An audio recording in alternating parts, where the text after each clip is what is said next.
율법대로라면 돌로 쳐 죽이는 것이 마땅한데, 율법대로 하라고 하면 지금까지 자신이 가르친 사랑이나 용서, 자비와는 대치되는, 즉 그 모든 것이 윗선으로 끝나버리게 되고, 또 용서하라고 하면 율법을 범하는 죄가 되기 때문에 오히려 예수님 자신이 돌을 맞아야 되는 그런 경우가 생기게 됩니다.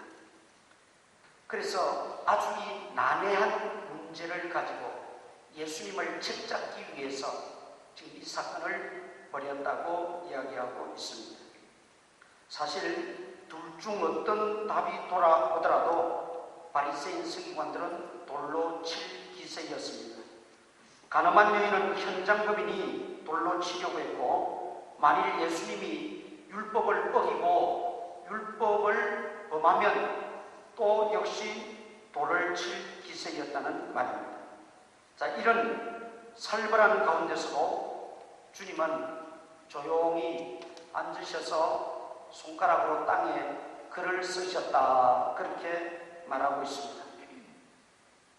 현장 분위기를 가라앉히기 위함도 있었겠지만은 그 순간 하나님의 지혜를 구했다고도 볼 수 있습니다. 그럼에도 불구하고 계속 바리새인들은 질문을 던지고 다그칩니다. 그래서 예수님이 일어나셔서 그들에게 조용히 한마디 하셨습니다. 너희 중에 죄 없는 사람이 먼저 돌로 치라. 너희 중에 죄 없는 사람이 먼저 돌로 치라고 했습니다. 이 말씀을 들은 바리새인과 거기 있던 무리들은 오늘 본문에 보니까 양심의 가책을 받아 어른으로부터 젊은이까지 하나씩 돌을 버리고 그 자리를 다 떠나갔다고 했습니다. 그러고 나서 예수님께서 그 여인에게 말씀하셨습니다. 나도 너를 정죄하지 아니하노니 가서 다시는 죄를 범하지 말라. 오늘 이 사건은 우리 인생에 일어나는 여러 가지 문제들, 우리가 살아가면서 이 세상에서 일어나는 그 여러 가지 사건, 여러 가지 문제들의 한 단면을 나타내고 있는 것뿐입니다. 이 사건이 물론 가늠하다 현장에서 잡혀온 그 여인의 사건이지만 그것으로만 국한해서 보지 말고 우리 인생살이에서 생겨날 수 있는, 우리가 세상 속에 살아가면서 부닥치는 여러 가지 문제들, 그런 것의 한 단면이다, 그렇게 보아야 된다는 것입니다. 사람 사는 곳에는 어디든 사건이 있고 문제가 생깁니다. 사실 하루하루가 문제의 연속이지요. 살아가는 하루하루가 문제의 연속입니다. 가정에서도 다 문제의 연속 아니겠습니까? 부부지간에도 문제의 연속, 자녀를 기르고 부모 자식지간에도 그 문제의 연속이지요. 사업을 한다. 그게 뭐겠습니까? 결국 그것도 문제의 연속이에요. 사업을 시작했다 하면 이제 문제를 안고 시작합니다. 우리가 사는 곳, 어느 곳이든 문제가 없는 곳이 없고 사건이 없는 곳이 없고 순간순간이 문제의 연속이라 이 말이죠. 그러면 교회 안에는 문제가 없습니까? 그렇지 않지요. 교회 안에도 늘 문제가 있고 사건은 있습니다. 문제가 없을 수는 없습니다. 우리말에 가지 많은 나무에 바람 잘 날렸다 그랬죠. 문제가 없는 곳이라고는 단 한 곳밖에 없습니다. 공동묘지 가면은 문제가 없습니다. 문제가 우리가 사람 사는 곳에는 없을 수가 없다는 거죠. 그런데 진짜 문제는 이런 인생의 문제를 회피하려고 해서 되는 것이 아니고 없어지는 것도 아니고 이 인생의 문제를 어떻게 대처하고 어떻게 해결하느냐가 정말 중요한 문제입니다. 예수님을 믿고 따라도 문제는 늘 있어요. 내가 기도 많이 해도 문제는 늘 생깁니다. 예수 믿고 신앙생활 한다고 해서 문제가 사라지거나 문제가 없어지는 것은 아닙니다. 따라서 우리는 우리 앞에 부닥치는 여러 가지 문제들, 우리가 인간관계 맺고 교회 생활하면서 당하는 여러 가지 문제들을 어떻게 대처하고 어떻게 해결하느냐가 중요하다는 거죠. 자, 오늘 본문에 보면 그 문제를 대처하고 해결하는 것이 예수님의 방법이 있고 바리새인 서기관의 방법이 있어요.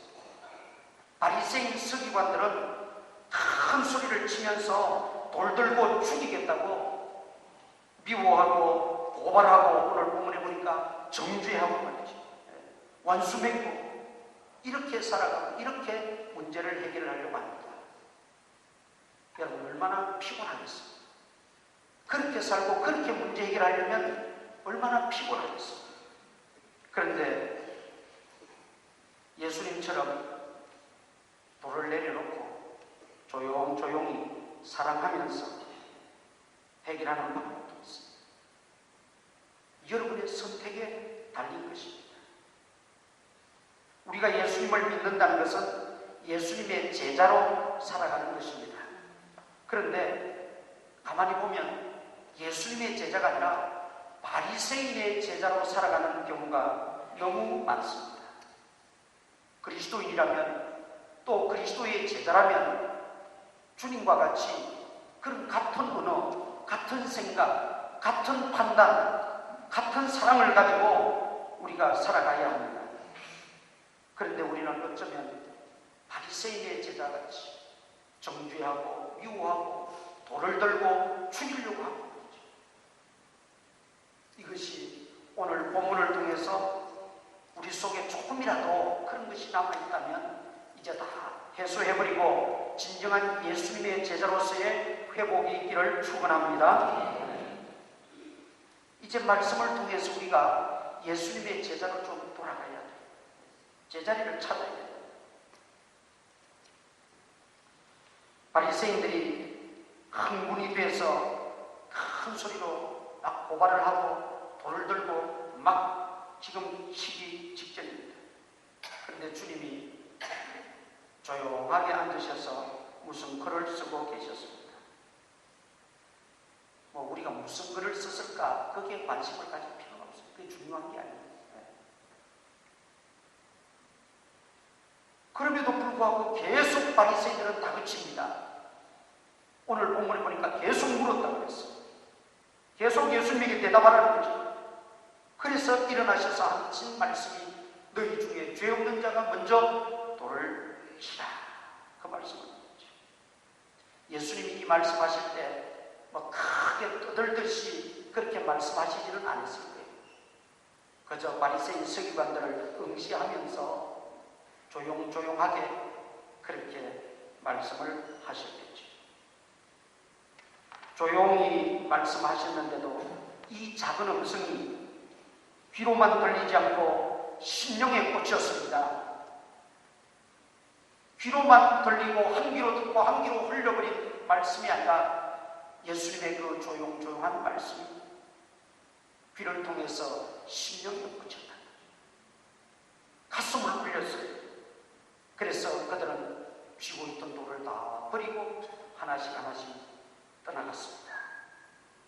기적이 일어난 거죠. 기적이 일어난 겁니다. 여러분, 이 예수님의 죄 없는 자가 먼저 돌로 치라고 하는 이 의미가 우리가 뭔지를 깨달으면서 은혜를 받고자 합니다. 첫 번째로 죄 없는 자가 먼저 치라는 말씀의 의미는 내 자신을 알아라 하는 말입니다. 내 자신을 알아라. 내가 왜 돌을 들고 살까요? 내가 왜 상대방을 그렇게 정죄하고 그렇게 죽일 듯이 그렇게 살아갈까요? 자기 자신을 몰라서, 나를 몰라서.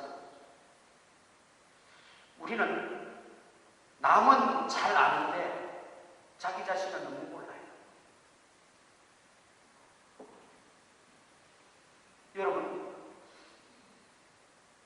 얼굴을 여러분이 하십니다. 오늘 아침에도 교회 오기 전에 거울을 다 보고 오셨겠죠? 그런데 거울을 볼 때마다 참 이쁘다, 참 아직까지 젊다, 그렇게 여기시죠? 다 그렇게 알고 있어요. 그런데 사진 한번 찍어보세요. 박상 늙었어요. 우리 서민원 집사님이 그 스튜디오 사진관을 계획해서 목사님 가족 사진 하나 찍어드리고 싶습니다. 그래서 가서 찍었어요. 제가 사진 찍기 전에는 나도 아직 좀 젊다, 나도 아직 좀 괜찮다 생각했는데 제가 사진을 찍고 크게 깨달은 게 하나 있어요. 사진기는 거짓말을 못한다. 다행히 집사님이 옷샵을 좀 해줘가지고 그나마 두고도 볼만합니다. 자기 얼굴을 자기가 정말 알아요.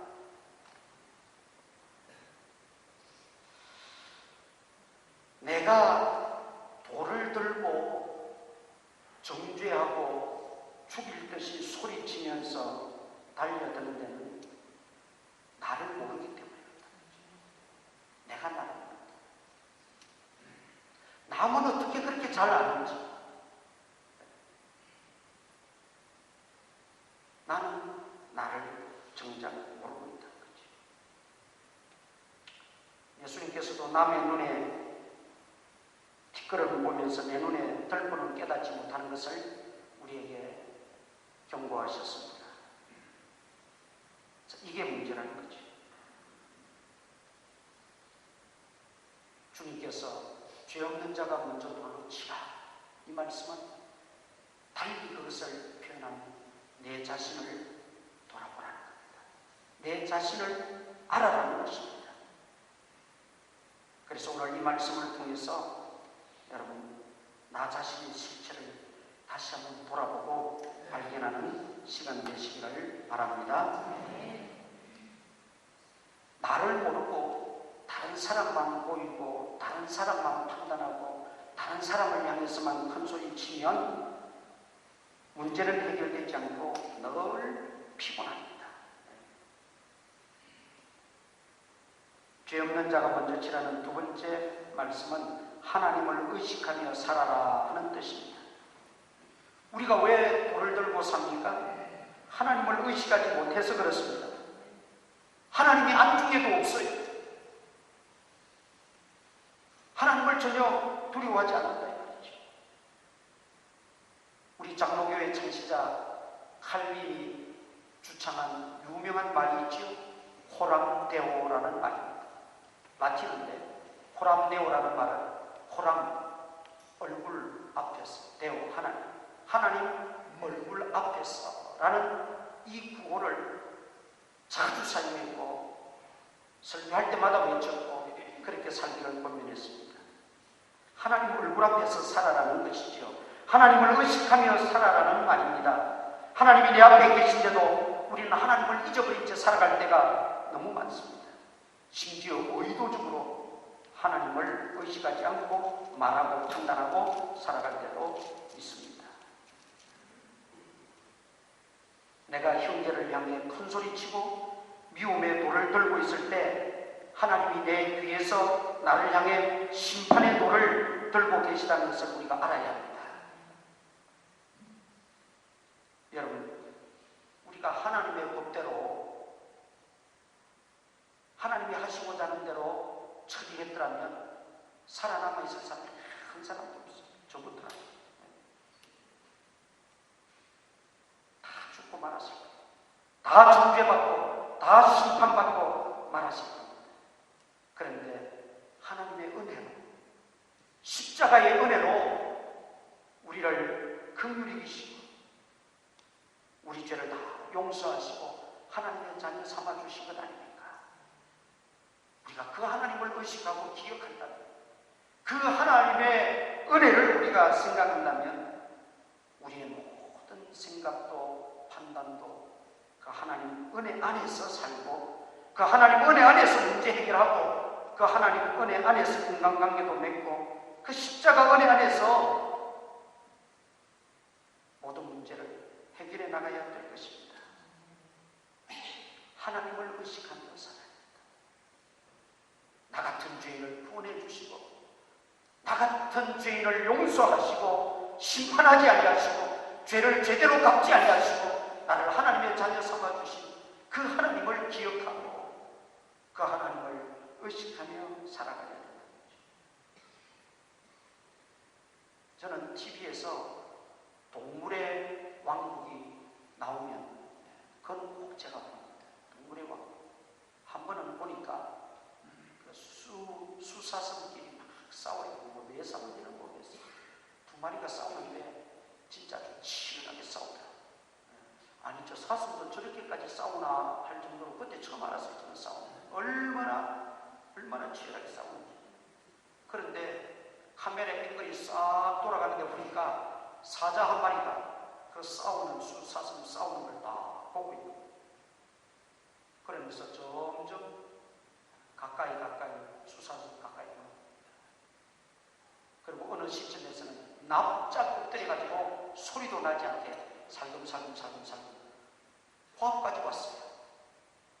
물론 그 풀 때문에 보이지는 않았겠죠. 또 싸우느라 거기에 정신이 팔려서 지금 사자가 화합대까지 와 있는데도 모르고 싸우고, 그러면서 또 한 번 카메라 앵글이 사자 얼굴을 딱 비추는데 저 나름대로는 그 사자 얼굴이 그렇게 느껴지더라고요. 보니까 사자가 좀 멍해졌어요. 얼굴이 잡아먹기 직전인데 저는 그렇게 해석을 했죠. 도대체 저놈들이 뭔가, 내가 지금 잡아먹으려고 왔는데 사자를 무시하는 건가, 뭐 그런 얼굴로 멍하니 쳐다보고, 그러다가 순간 그냥 정말 총알같이 튀어나가가지고 한 마리는 도망가버리고 한 마리는 잡아먹혀버렸어요. 제가 왜 이 이야기를 합니까? 우리가 지금 하나님 앞에서 서로 미워하고 싸울 때가 아니라는 거죠. 왜냐하면 그 틈바구니를 마귀는 노리고 있는 겁니다. 우리가 서로 정죄하고 고발하고 미워하고 서로 으르렁거릴 때 마귀는 호미까지 와서 지금 기회만 노리고 있다는 것이죠. 그러므로 우리는 하나님을 의식하고 하나님 은혜 안에서 우리는 다 돌을 내려놓아야 합니다. 하나님을 의식해. 아까도 말씀드렸지만 교회 안에도 문제가 없습니까? 세상 저 밖에만 문제가 있습니까? 교회 안에는 싸움이 없습니까? 세상 밖에만 싸움이 있나요? 세상에서만 정죄가 있고 고발이 있고 교회 안에서는 없나요? 우리가 그리스도의 제자로서 항상 하나님을 의식하고 살면 우리 이런 문제를 해결할 수 있다는 것이죠. 하나 물어보겠습니다. 형의 부인을 뭐라고 그럽니까? 형수라고. 동생의 부인을 뭐라고 그러죠? 제수라고. 자기 부인을 뭐라고 그러죠? 원수라고 해요.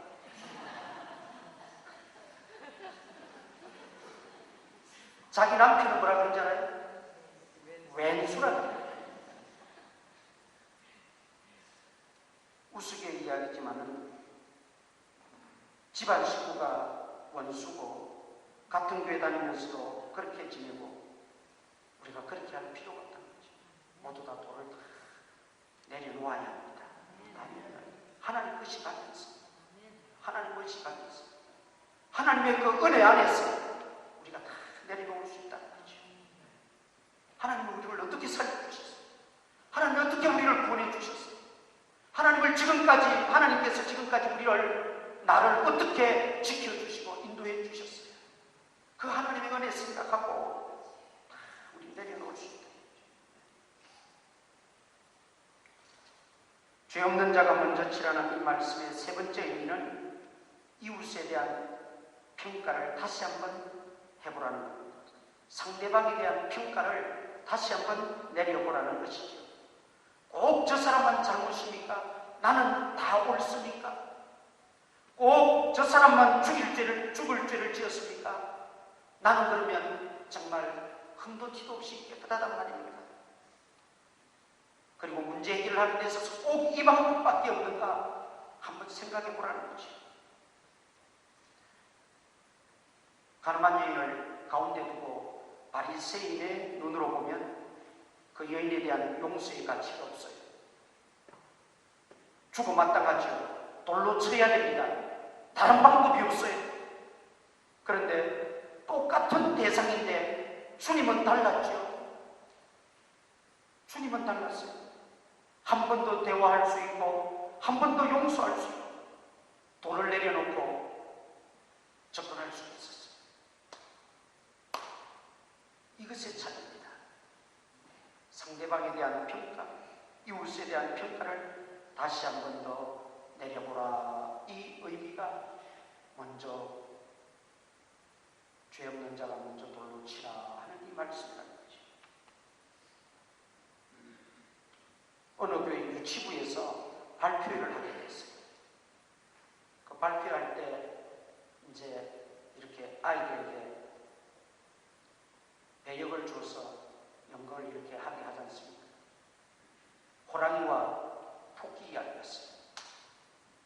어떤 아이가 호랑이가 되고 또 다른 아이들은 토끼 엄마, 아빠, 또 토끼, 애기 토끼 이렇게 해서 그걸 지금 꾸며서 유치원에서 발표를 합니다. 근데 내용은 우리가 잘 아는 대로 그 호랑이가 결국 토끼를 잡아먹는 거예요. 뭘 분장을 하고 모양새를 바꿔가지고 결국은 호랑이가 토끼를 잡아먹는 이야기예요. 그런데 이제 막상 무대에 올려져서 막이 열리고 시작을 했는데 마지막에 호랑이로 분장한 아이가 내가 배가 고프니 너를 잡아먹어야겠다. 이게 대사였어요. 그런데 얘가 어떤 대사를 했나? 내가 배가 고프니 밥 좀 주세요. 그랬어요. 밥 좀 주세요. 모두가 정말 아무 생각 없이 웃었지요. 저희가 왜 저럴까? 선생님들도 깜짝 놀랐어요. 연습할 때는 안 그랬는데 막상 무대에 올라가서 발표할 때는 밥 좀 주세요. 그런데 집으로 돌아가면서 그 어른들이 다 깨닫게 됩니다. 그렇군요.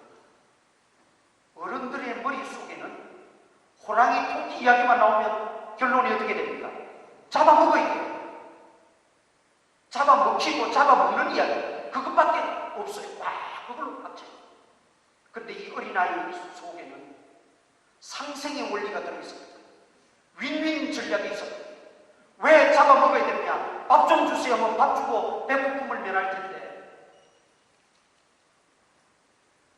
여러분, 이래서 예수님이 어린아이를 두고 천국에 갈 사람들은 어린아이와 같아야 된다라고 하신 것 같아요. 이게 벌써 생각과 판단과 평가가 다르죠. 답은 여기 있습니다. 세상은 못 잡아먹어서 야단해. 서로 그냥 잡아먹으려고 하는, 죽이려고 하는. 진 누구라도 내가 올라서서 내가 이기고 내가 높아지고 그것이 세상의 원리. 어쩌면 그것이 우리 기승인들의 내리 속에 확 박혀있는 잘못된 사상이고 의식. 그러나 우리 그리스도인들은 교회는 100%는 아니더라도 좀 달라야 된다고 생각합니다. 교회는 서로 같이 살고 같이 웃고 같이 울고 같이 이기는 것입니다. 밥 좀 주세요 하면 되는 거예요. 잡아먹을 생각만 하지 마요. 방법이 있다는 것이죠. 우리는 그리스도인입니다. 주님의 방법대로 다시 한번 생각하자는 것입니다. 똑같은 대상을 두고 돌을 들고 치고 정죄하고 고발하고 죽이려고 하는 그런 사람들이 있는가 하면 주님은 달랐다는 것이죠. 주님은 달랐다는 것입니다.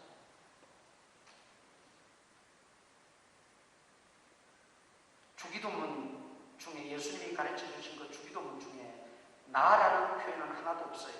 다 무슨 표현이죠? 우리라는 우리. 다 우리라는 것이지 나라는 표현이 없어요. 왜 예수님이 기도를 그렇게 개인 기도를 가르쳐 주셨는데 나라는 표현을 사용하지 못하게 하시고 우리라는 표현을 사용하셨을까? 우리가 그 의미를 깨달아야 돼요. 우리는 그리스도인으로서 힘들고 때로는 좀 늦을지 모르지만 예수님의 삶의 방식대로 예수님의 해결책대로 살아가야 합니다. 그러면 거기에 반드시 은혜가 임하고 평화가 임하고 화해가 평강이 임하게 되는 것입니다. 자, 그러면 이런 그리스도와 같이 우리 생각은 다 그렇게 살기를 원하고 나도 주님과 같이 그렇게 판단하고 그렇게 해석하고 그렇게 살면 좋겠다. 그런데 그것이 우리 뜻대로 잘 되지 않아요. 예수님이니까 그렇지 우리는 그렇게 안 됩니다. 과연 그럴까요? 예수님도 우리와 똑같이 인성을 가지고 계셨던 분이에요. 그분이 인성이 없이 하나님 그분이시라면 이해가 되지만 예수님도 이 땅에 사셨고 이 땅에서 많은 고초와 많은 어려움과 많은 모진 시련을 겪으셨던 분이에요. 그럼에도 불구하고 예수님은 그렇게 사셨습니다. 그 비결이 뭘까요? 1절 보겠습니다. 1절 오늘 보면 1절 봅니다. 다 같이 읽겠습니다. 시작. 예수는 어디로 가셨다고요? 예수는 감람산으로 가신다. 그 앞에 7장 53절 보면 뭐라고 말했어요? 7장 53절 보면 다 각각 집으로 돌아가고 다 각각 집으로 다 갔는데 예수님은 어디로 가셨다고요? 감람산으로 가셨다. 감람산에 왜 가셨어요? 기도하러 가셨다. 예수님은 틈만 나면 감람산에 가셔서 기도하셨어요. 성경에 보니까 습관을 쫓아 기도하러 가셨다. 때로는 가서 밤이 맞도록 기도하셨다. 철야 기도하시고 예수님이 이런 방법대로 이런 판단을 가지고 사셨고 해결하셨던 근본 비결이 어디에 있느냐? 영적 능력입니다. 그래서 오늘 제목을 영적 능력이라고 잡았습니다. 능력이 있어야 돼요. 능력이 있습니다. 그 능력은 영적 능력이에요. 지력도 아니에요. 학력도 아니에요. 어떤 금력, 물질이 많아서 되는 것도 아니에요. 이거는 영역입니다. 영역. 영적 능력을 우리가 가져야 합니다. 그걸 위해서는 다른 방법이 없습니다. 하나님 앞에 엎드리는 거예요. 하나님 앞에 기도하는 것밖에 없습니다. 예수님은 하나님이십니다. 사실 그분은 기도 안 하셔도 될 분이에요. 안 하셔도 능력 있는 분입니다. 기적을 행하실 수 있는 분입니다. 병을 고칠 수 있는 분이고 무엇이든 하실 수 있는 분이에요. 그런데 그분이 기도하셨다는 것은 뭘 말합니까? 우리들에게 본을 보여주시려고. 너희도 나와 같이 이렇게 살면, 너희도 나와 같이 이렇게 기도하면 하나님으로부터 영적 능력을 공급받아서 세상 속에서 나와 같이 살아갈 수 있단다. 그 본을 보여주시기 위해서.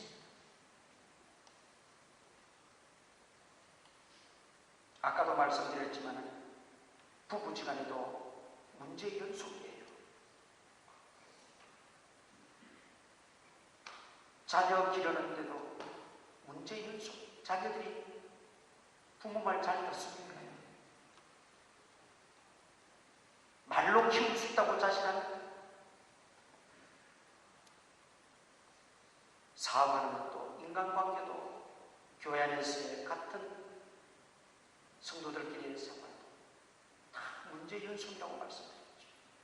그 문제 연속에 파묻혀 살아가는 우리가 그 문제를 바르게 해결하고 또 주님의 방법대로 해결해서 모두에게 평화를 주고 모두에게 기쁨을 주고 만족을 주는 이런 그리스도인의 역할을 감당하며 살기 위해서는 영적 능력을 받지 않고서는 안 된다.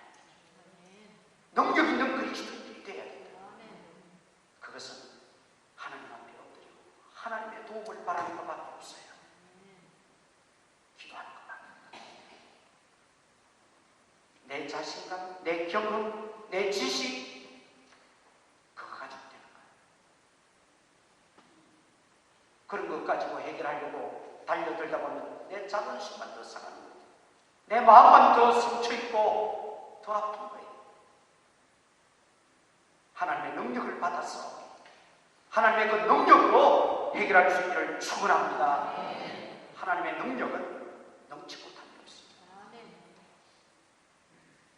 하나님의 능력이 임하면, 하나님의 권능이 임하면, 하나님의 그 영적 권세가 임하면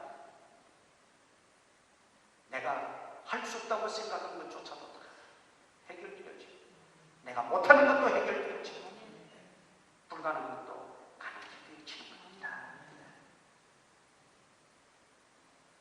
하나님의 능력을 받기 위해서 우리가 엎드려야 돼요.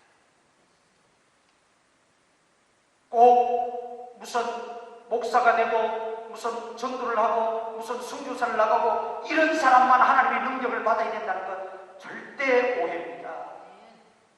아니에요. 그리스도인이라면 누구나 진정으로 예수님의 방법대로 내가 그렇게 살기를 원한다면 정말 우리는 누구나 영적 능력을 공급받아야 됩니다. 우리는 문제투성 속에서 살아가잖아요. 문제 연속이잖아요. 그 문제를 해결하지 못하고 해결받지 못해서 때로는 밤잠을 자지 못하며 고민하고 가슴을 치며 울며 불며 우리는 더 이상 그런 삶을 영위해서는 안 된다는 거죠. 그리고 또 바리새인처럼 이렇게 피곤한 삶을 살아서는 안 된다. 정죄하고 미워하고 고발하고 죽이고 돌을 찾고 이렇게 문제 해결을 하려고 해서 안 된다는 거죠. 그러기 위해서는 영적 능력을 받아야 돼요. 하나님의 능력을 받아야 돼요. 하나님 앞에 엎드리고 기도할 수밖에 없어요.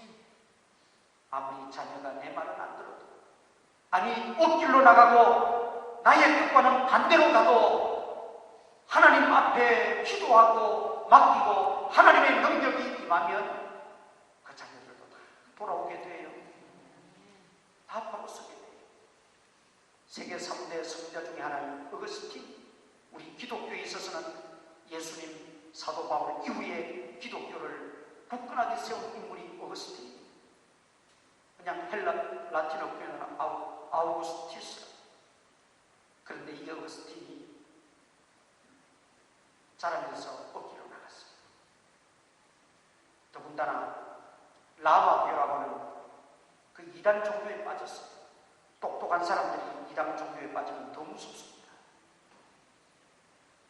어머니는 아무리 권면하고 아무리 이야기를 해도 꿈쩍도 하지 않는 그 아들을 위해서 20년 동안을 기도했어요. 자기가 다니는 교회 강단 앞에 와서 무릎을 꿇고 20년을 기도했어요. 그 무릎은 낙타 무릎이 되었고 늘 앉아서 예배드리던 그 마룻바닥은 그 두 무릎이 베어서 그 마룻바닥이 베었다고 했어요.